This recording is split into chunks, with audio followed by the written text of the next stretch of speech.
दोस्तों नमस्कार। DSA law point में आप सबका स्वागत है। मैं हूं आपका मित्र धीरज कुमार त्रिपाठी। आज हम लोग ऑल इंडिया बार एग्ज़ामिनेशन के परीक्षा के जो 19वीं संस्करण का 2024 में जो होना निश्चित हुआ है, इसके क्रम में भारतीय संविधान का जो हमने अपने पिछले वीडियो में पढ़ा था उसके आगे पढ़ेंगे। अनुच्छेद 139 ए कुछ मामलों का अंतरण, जिसे कि भारतीय संविधान में 42वां संविधान संशोधन अधिनियम 1976 के द्वारा जोड़ा गया था।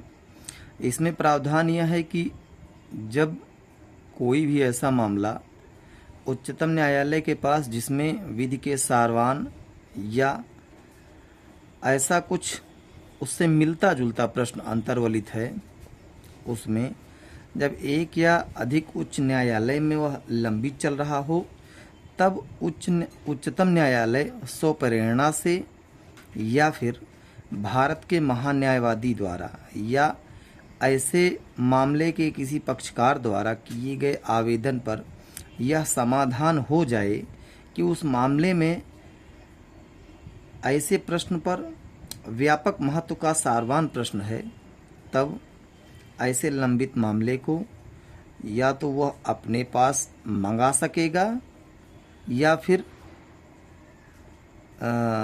सभी मामलों को स्वयं निपटा सकेगा या किसी अन्य जो है उच्च न्यायालय में उसे अंतरित कर सकेगा। अनुच्छेद 140 कहता है कि उच्चतम न्यायालय की आनुषंगिक शक्तियां एंसियलरी पावर ऑफ सुप्रीम कोर्ट, तो संसद विधि द्वारा इसमें जो है और शक्तियां बढ़ा सकता है। अनुच्छेद 141 उच्चतम न्यायालय द्वारा घोषित विधि का सभी न्यायालयों पर आबद्धकर होना, अर्थात law declared by Supreme Court to be binding on all courts. All courts उच्चतम न्यायालय द्वारा घोषित विधि भारत के राज्य क्षेत्र के भीतर सभी न्यायालय पर बाध्यकर होगी। अनुच्छेद 142 उच्चतम न्यायालय की डिक्रियों और आदेशों का प्रवर्तन और प्रकटीकरण आदि के बारे में, enforcement of decrees and orders of Supreme Court and orders as to discovery etc. उच्चतम न्यायालय अपनी अधिकारिता का प्रयोग करते हुए ऐसी डिक्री पारित कर सकेगा, ऐसा आदेश कर सकेगा जो उसके समक्ष लंबित किसी वाद में या विषय में पूर्ण न्याय करने के लिए आवश्यक हो। अर्थात अनुच्छेद 142 का प्रयोग सुप्रीम कोर्ट उस स्थिति में करता है जिस स्थिति में उसे कंप्लीट जस्टिस करना होता है किसी मामले से संबंधित, और जहां पर कोई अन्य प्रावधान ना हो। जैसे कि एक मामला आया था रूपा अशोक हुर्रा बनाम अशोक हुर्रा का, जिसमें कि ये उपचारात्मक याचिका जो है कैसे जारी हो सकती है, इसके विषय में जो है बताया गया था। और मतलब कि किसी भी जैसे अभी अनुच्छेद 142 एक ऐसी शक्ति है उच्चतम न्यायालय की जिसके द्वारा वह कोई भी डिक्री या कोई भी आदेश पारित कर सकता है किसी भी मामले से संबंधित, और वह सभी पर बाध्यकारी होगा। और इसी में एक ये है कि किसी को हाजिर करने के लिए, कोई दस्तावेज पेश करने के लिए, अवमान के मामलों में अन्वेषण करने के लिए, दंड के प्रयोजन के लिए या फिर आदेश करने की समस्त और प्रत्येक शक्ति उच्चतम न्यायालय को अनुच्छेद 142 के तहत होगी। अनुच्छेद 143 कहता है कि उच्चतम न्यायालय से परामर्श करने की राष्ट्रपति की शक्ति। तो जहां पर कोई विधि या तथ्य का ऐसा प्रश्न उत्पन्न हो जाए या उसकी संभावना है जिसमें कि वह व्यापक महत्व का प्रश्न है, तो राष्ट्रपति उच्चतम न्यायालय को निर्देशित कर सकेगा कि वह जो है अपनी राय उस पर दे, और राष्ट्रपति को उस पर अपनी राय प्रतिवेदित कर सकेगा।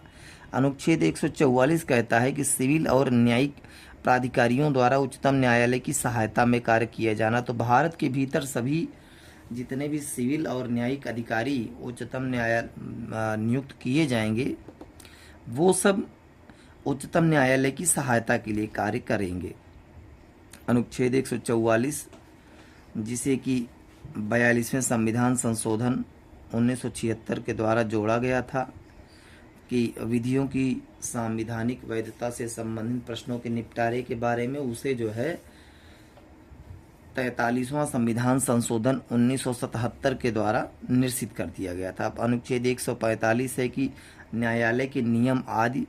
तो न्यायालय जो है संसद द्वारा बनाई गई विधि के उपबंधों के अधीन रहते हुए उच्चतम न्यायालय समय समय पर अपनी प्रक्रिया की कार्य पद्धति के बारे में और उन सब के बारे में नियम बना सकेगा। अर्थात उस न्यायालय में विधि व्यवसाय करने वाले व्यक्तियों के बारे में नियम, या फिर अपील सुनने के लिए प्रक्रिया क्या होगी, या फिर भाग 3 में मूल अधिकार जो दिए गए हैं उनको प्रवर्तन कराने के लिए न्यायालय की कार्यवाहियों में भी नियम, फिर ट्रांसफ़र के विषय में या अपील के विषय में, मतलब जमानत मंजूर करने के नियम के बारे में, कार्यवाहियों को रोकने के लिए, और जिस अपील के बारे में न्यायालय को यह प्रतीत होता है कि वह तुच्छ या तंग करने वाली है या विलंब करने वाली है, उसके अवधारण के लिए, अन्य सब विषयों के लिए नियम बना सकेगी। और संविधान के निर्वचन के बारे में यदि विधि का कोई सारवान प्रश्न है या फिर अनुच्छेद 143 के अधीन जो है जो भी राय जो दी जाएगी राष्ट्रपति को, वह कम से कम उसमें जो है 5 जजों की संविधान पीठ होगी, उसके द्वारा ही उसमें 143 के तहत दी जाएगी। और उच्चतम न्यायालय का जो निर्णय होगा वह खुले न्यायालय में ही सुनाया जाएगा, अन्यथा नहीं सुनाया जाएगा। और अनुच्छेद 143 के अधीन प्रत्येक प्रतिवेदन खुले न्यायालय में सुनाई गई राय के अनुसार ही दिया जाएगा, अन्यथा नहीं।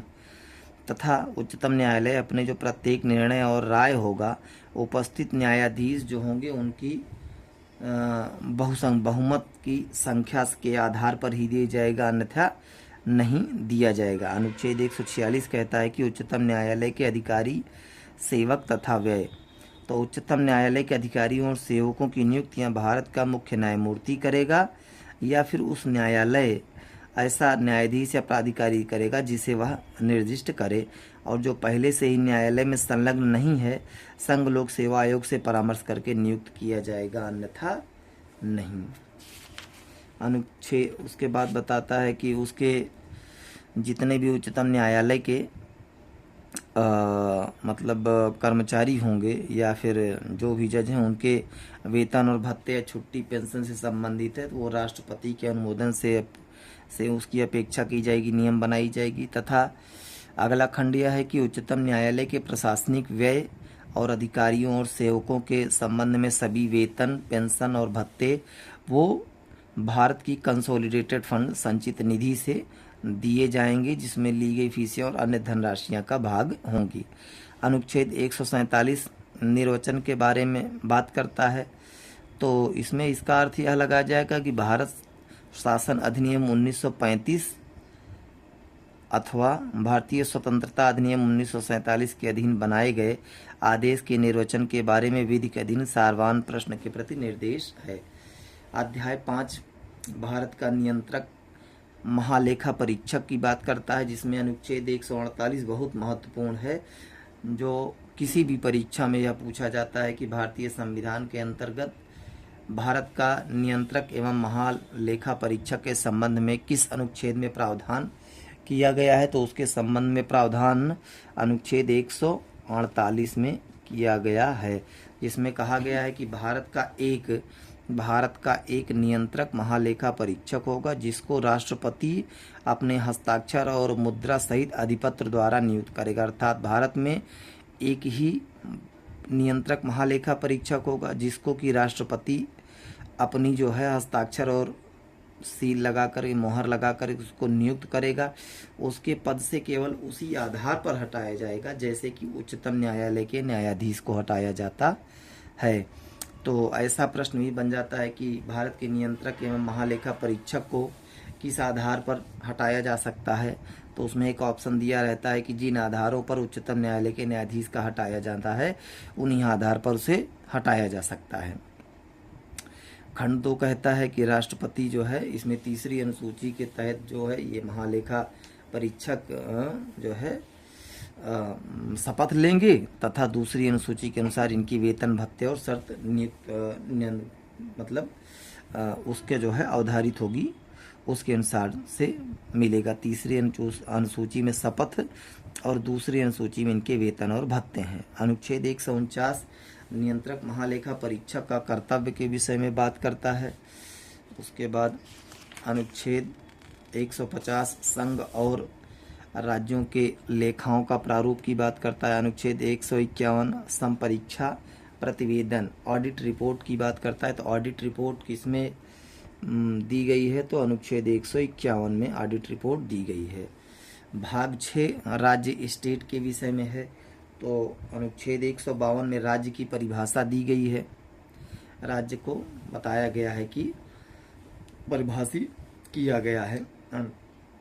इसके बाद अनुच्छेद 153 जैसे अनुच्छेद 52 से राष्ट्रपति क्या शुरुआत किया गया है, वैसे अनुच्छेद 153 से राज्यपाल के विषय में है। तो राज्यपाल जो है वो प्रत्येक राज्य के लिए होगा। तो प्रत्येक राज्य के लिए एक राज्यपाल होगा, लेकिन ये परंतु किसमें जो है जोड़ा गया वो जो है 7वां संविधान संशोधन 1956 में जोड़ा गया।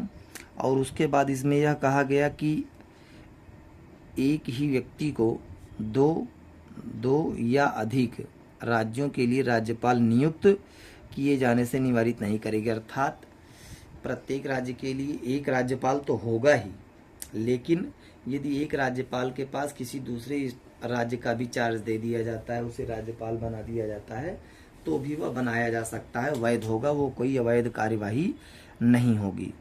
अनुच्छेद 154 राज्य की कार्यपालिका शक्ति। तो राज्य की कार्यपालिका शक्ति राज्यपाल में निहित होगी, जैसे कि संघ की कार्यपालिका शक्ति राष्ट्रपति में निहित होती है। अब अनुच्छेद 155 कहता है कि राज्यपाल की नियुक्ति कैसे होगी। तो राज्यपाल की नियुक्ति जो है वो किसी चुनाव द्वारा नहीं होती है। राज्यपाल की नियुक्ति जो है राज्यपाल को राष्ट्रपति अपने हस्ताक्षर और मुद्रा सहित अधिपत्र द्वारा नियुक्त करेगा। अर्थात राज्यपाल की नियुक्ति राष्ट्रपति द्वारा की जाएगी। अब राष्ट्रपति कोई भी कार्य जो करता है वो केंद्रीय मंत्रिपरिषद की सलाह से कोई कार्य करता है। तो अर्थात जितने भी राज्यपाल राज्यों में नियुक्त किए जाते हैं उन सभी राज्यपालों की जो है नियुक्ति के संबंध में केंद्र सरकार ही उन्हें नियुक्त एक हिसाब से करती है। और अनुच्छेद 156 में term of office of governor की बात की गई है। राज्यपाल की पदावधि। तो राज्यपाल जो है राष्ट्रपति के प्रसाद पर्यंत pleasure of the governor shall hold office during the pleasure of president. खंड 2 कहता है कि राज्यपाल राष्ट्रपति को संबोधित हस्ताक्षर सहित लेख द्वारा अपना पद त्याग कर सकेगा। तो अर्थात राज्यपाल जब अपना त्यागपत्र देगा तो वह राष्ट्रपति को देगा तथा राज्यपाल अपने पद ग्रहण की तारीख से 5 वर्ष की अवधि तक बना रहेगा, यदि उसे बीच में राज्यपाल न हटा दे। लेकिन राज्यपाल अपने पद की समाप्ति हो जाने के बाद भी अपना पद धारण करता रहेगा जब तक कि उसका उत्तराधिकारी अपना पद ग्रहण नहीं कर लेता है। अनुच्छेद 157 राज्यपाल नियुक्त होने के लिए अहर्ताएं qualifications for appointment as governor. कोई व्यक्ति राज्यपाल नियुक्त होने का पात्र तभी होगा जब वह भारत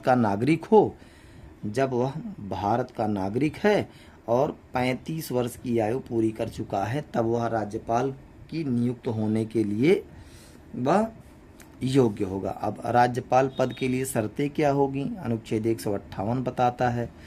तो राज्यपाल पद के लिए शर्तें होंगी कि उसे जो है पहली अनुसूची में जो भी राज्य या विधान मंडल है उनमें किसी सदन का सदस्य न हो, और जो है ऐसा व्यक्ति तब राज्यपाल नियुक्त किया जा सकता है। राज्यपाल अन्य कोई लाभ का पद धारण नहीं करेगा और राज्यपाल जो है बिना किराया दिए अपने शासकीय निवासों का उपयोग कर सकता है। उसके पास बहुत सारी मतलब हर चीज़ की सुविधाएं होगी। राज्यपाल की जो वेतन भत्ते होते हैं वह उसकी पदावधि के दौरान कम नहीं किए जाएंगे। खंड 4 बताता है, अनुच्छेद 159 राज्यपाल द्वारा शपथ के विषय में बात किया गया है कि शपथ कैसे लेंगे, उसके विषय में कहा गया है।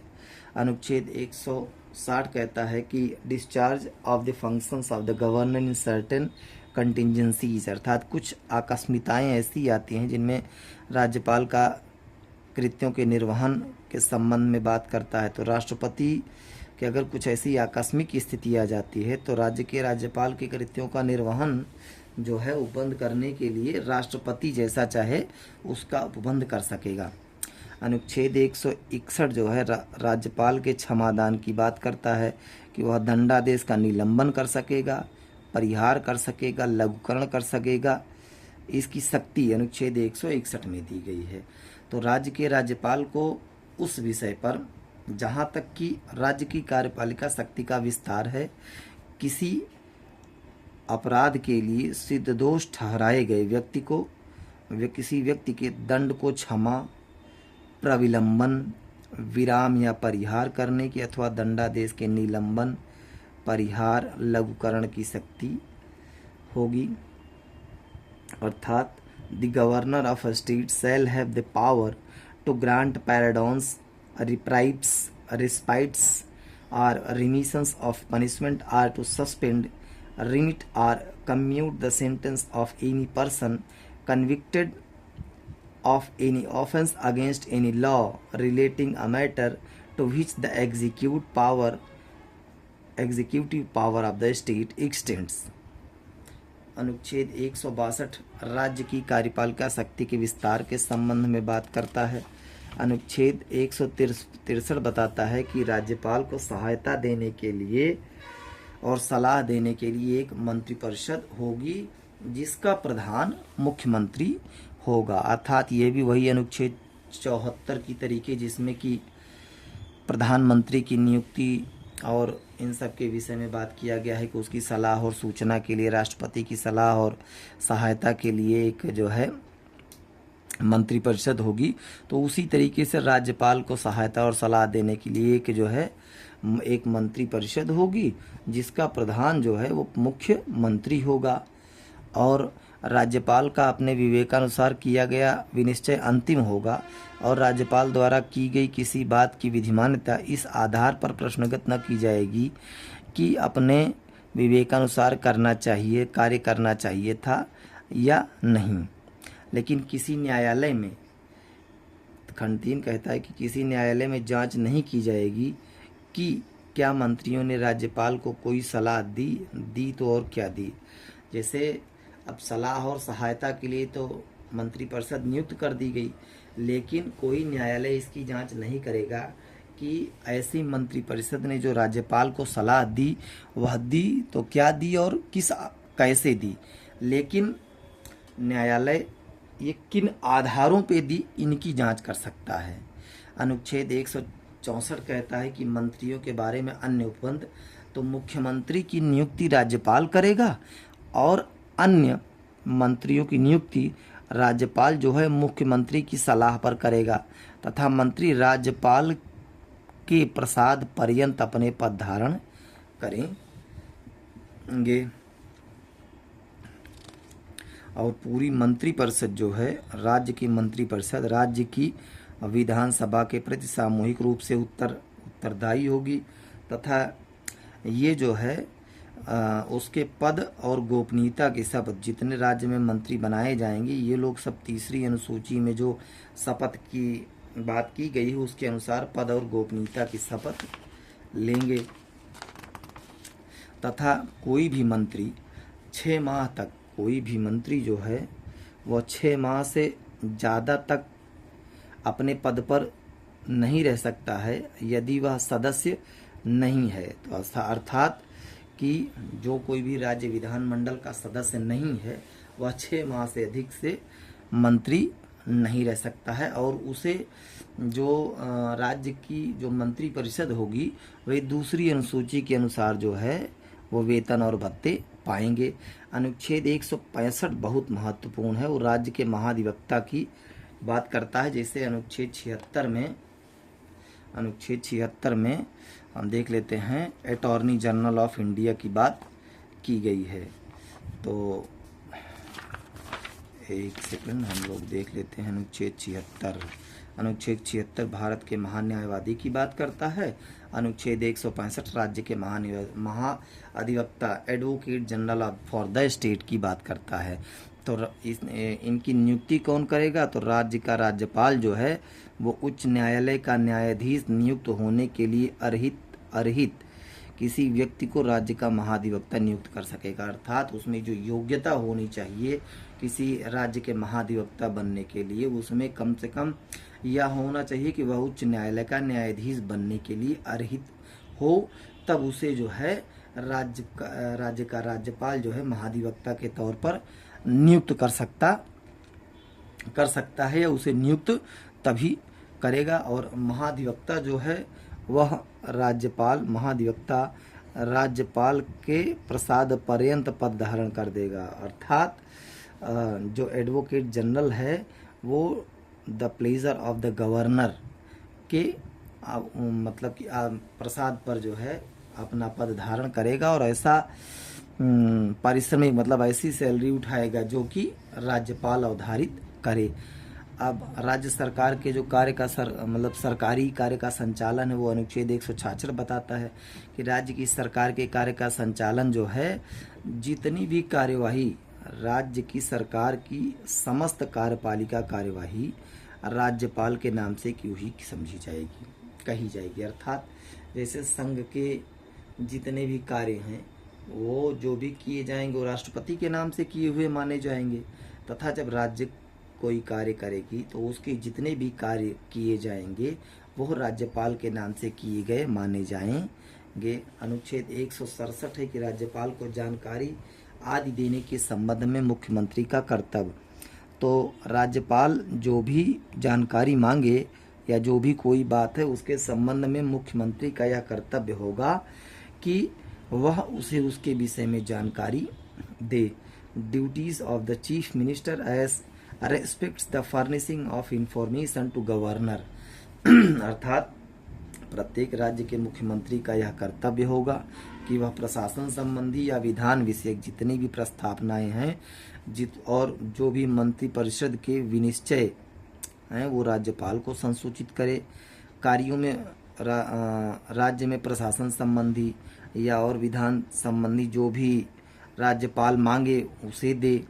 फिर किसी मंत्री ने कोई विनिश्चय कर दिया है या कोई घोषणा जैसे होती है करती, लेकिन मंत्रिपरिषद ने उस पर विचार नहीं किया है तो राज्यपाल जब भी उसकी अपेक्षा करे तो उस परिषद के समक्ष विचार करने के लिए रखा जाएगा। अब अनुच्छेद 168 राज्य का विधानमंडल गठित कैसे होगा? अनुच्छेद 168 कहता है कि राज्य के विधानमंडल का गठन की बात करता है। तो constitution of legislatures in states, तो प्रत्येक राज्य के लिए एक विधानमंडल होगा जो राज्यपाल और constitution of legislature in states, तो विधानमंडल होगा जो राज्यपाल और का यह कहता है कि आंध्र प्रदेश, बिहार, मध्य प्रदेश, महाराष्ट्र, कर्नाटक, तमिलनाडु और उत्तर प्रदेश। आंध्र प्रदेश, बिहार, मध्य प्रदेश, महाराष्ट्र, कर्नाटक, तमिलनाडु, तेलंगाना और उत्तर प्रदेश राज्यों में 2 सदनों से, अन्य राज्यों में 1 सदन से मिलकर बनेगा। अर्थात इन राज्यों में जैसे कि आंध्र प्रदेश में, बिहार में, मध्य प्रदेश में, महाराष्ट्र में, कर्नाटक में, तमिलनाडु में, तेलंगाना में और उत्तर प्रदेश में 2 सदन होंगे। अर्थात राज्य विधानसभा और फिर विधान परिषद, और अन्य राज्यों में जितने बाकी राज्य हैं उनमें से 1 सदन से मिलकर बनेगा जो भी ये राज्यों का विधानमंडल गठन होगा। और जहाँ किसी विधानमंडल में 2 सदन हैं तो उनका नाम देखिए, हमने बताया ना, एक का नाम विधान परिषद होगा और दूसरे का नाम विधान सभा होगा। और जहाँ केवल एक सदन है उसका नाम विधानसभा होगा। अनुच्छेद 169 कहता है कि राज्यों में विधान परिषदों का उत्साधन या सृजन। तो ये जो है मुख्यतः होता है कि इसको कैसे एबोलिशन और creation of the legislative council, ये बहुत महत्वपूर्ण नहीं है। अब अनुच्छेद 170 विधानसभाओं की संरचना कैसे की जाएगी। तो विधानसभा की संरचना वही जो है, इनमें 500 से अनधिक और 60 से अन्यून सदस्यों से मिलकर, अर्थात ये है कि सबसे ज़्यादा जो सदस्य होंगे वह 500 होंगे तथा सबसे कम जो है 60 अन्यून सदस्य से मिलकर के प्रत्यक्ष निर्वाचन के द्वारा, मतलब कि elected by the people of state से चुने जाएंगे और परिसीमन के द्वारा इनके क्षेत्रों में बढ़ोतरी घटोतरी होती जाएगी। अनुच्छेद 171 विधान परिषद की संरचना की बात करता है। ये उतने महत्वपूर्ण नहीं है, बस इनका आर्टिकल याद कर लीजिए आप लोग। अनुच्छेद 172 राज्यों के विधानमंडल की अवधि क्या होगी। तो विधानमंडल जो है,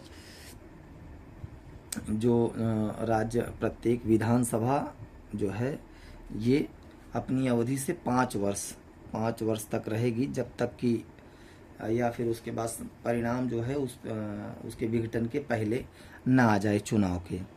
अगर मान लीजिए उद्घोषणा कोई प्रवर्तन में है, प्रोक्लेमेशन है, तो सबसे पहले उसे 1 वर्ष के लिए बढ़ाया जाएगा, दोबारा उसे 6 मास तक बढ़ाया जाएगा, उससे ज़्यादा नहीं बढ़ाया जा सकता। अर्थात यदि 5 वर्ष बीत गया है उसके बाद कोई प्रोक्लेमेशन जो है अगर जारी है तो कुल मिला के 18 महीने उसको जो है आगे बढ़ाया जा सकता है उसके कार्यकाल को।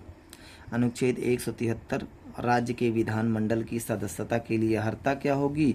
तो वह भारत का नागरिक होना चाहिए तथा जो है वह कम से कम 25 वर्ष की आयु पूरी कर लिया हो और विधान परिषद के लिए इसे कम से कम 30 वर्ष होना चाहिए, विधानसभा के लिए 25 वर्ष और विधान परिषद के लिए 30 वर्ष होना चाहिए, या फिर इसके अलावा जो संसद विधि द्वारा बनाए उसको होना चाहिए। अनुच्छेद 174 कहता है कि राज्य के विधानमंडल के सत्र सत्रावसान और विघटन के विषय में तो राज्यपाल जो है सदन को आहूत कर सकेगा या फिर उसको जो है क्या बोलते हैं विघटन कर सकेगा। राज्यपाल ही इनका सब कुछ कर सकेगा, लेकिन पहली बैठक और जो आखिरी बैठक होगी उसके बीच में 6 मास से ज़्यादा का अंतर नहीं होगा। राज्यपाल जो है वह सदन का सत्रावसान कर सकेगा, यहाँ अधिवेशन के लिए आहूत कर सकता है तथा उसके बाद इसका विधानसभा का विघटन कर सकता है। अर्थात क्या कर सकता है, राज्यसभा को के अधिवेशन को आहूत कर सकेगा, जो सदन चल रहा हो उसका सत्रावसान कर सकता है या फिर उसका विघटन कर सकता है। अनुच्छेद 175 कहता है कि सदन या सदनों में अभिभाषण का और उनको संदेश भेजने का राज्यपाल का अधिकार। तो जब भी वर्ष में पहली बार जो है सदन शुरू होता है तो उस बार अपना जो है अभिभाषण उसे भेजेगा। अनुच्छेद 176 कहता है कि राज्यपाल का विशेष अभिभाषण, तो राज्यपाल का विशेष अभिभाषण जो है अनुच्छेद 176 है, इसमें यह होता है कि प्रत्येक वर्ष में प्रथम सत्र के प्रारंभ में जो है उसकी दशा में समेत दोनों सदनों का अभिभाषण करेगा और विधानमंडल का आह्वान का कारण बताएगा। और अनुच्छेद 177 कहता है कि सदनों के बारे में मंत्रियों या और महाधिवक्ता का अधिकार। तो इसमें कहा गया है कि प्रत्येक मंत्री और राज्य के महाधिवक्ता को यह अधिकार होगा कि राज्य विधानसभा या विधान परिषद में वह बोले, कार्यवाहियों में भाग लें तथा विधानमंडल की समिति में जिसका नाम सदस्य के रूप में दिया गया हो कार्यवाहियों में भाग लें, किंतु इस अनुच्छेद के आधार पर वह मत देने का हकदार नहीं होंगे। अर्थात महाधिवक्ता जो है उसे मत देने का अधिकार नहीं होगा। तो दोस्तों आज हम लोगों ने राज्य के विषय में, राज्यपाल के विषय में अनुच्छेद 177 तक पढ़ लिया। अगले वीडियो में हम लोग राज्य के विधानमंडल के अधिकारी कौन कौन से हैं अनुच्छेद 178 के आगे से देखेंगे। ऑल इंडिया बार एग्जामिनेशन 19वां संस्करण 2024 नज़दीक आता जा रहा है। DSA लॉ पॉइंट से जुड़ने के लिए हमारे दिए गए नंबर 9601682266 पर फ़ोन कर जल्द ही एडमिशन ले करके अपनी तैयारी शुरू कर दें, क्योंकि सिलेबस बहुत बड़ा है और पहली बार में क्रैक करना एक चुनौतीपूर्ण दायित्व है। लिहाजा आप लोग जो है मन लगा कर पढ़ें और ट्रिक से ढंग से पढ़ें, जल्दी ही क्लियर हो जाएगा। धन्यवाद। जय हिंद, जय भारत।